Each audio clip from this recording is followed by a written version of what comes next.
إذا جاءك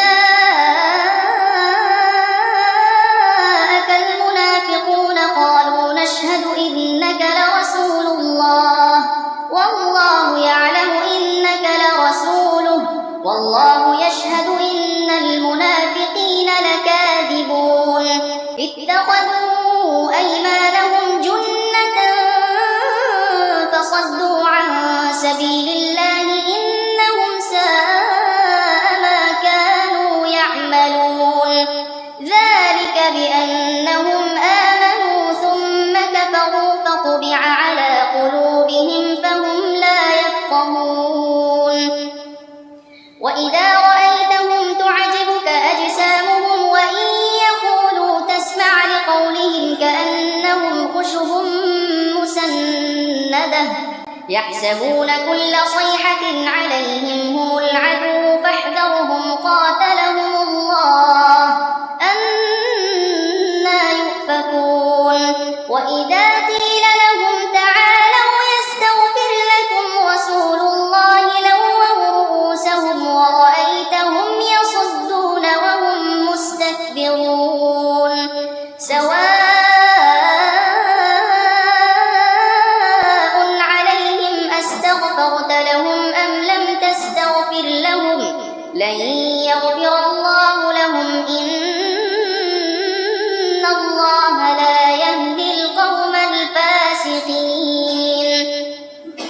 هم الذين يقولون لا تنفقوا على من عند رسول الله حتى ينفضوا ولله خزائن السماوات والأرض ولكن المنافقين لا يفقهون يقولون لئن رجعنا إلى المدينة ليخرجن الأعز منها الأذل ولله العزة ولرسوله وللمؤمنين ولكن المنافقين لا يعلمون يا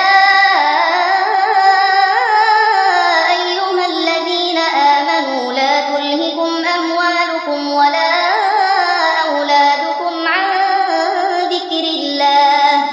ومن يفعل ذلك فأولئك هم الخاسرون وأنفقوا مما رزقناكم من قبل أن يأتي أحدكم الموت فيقول رب لولا أخرتني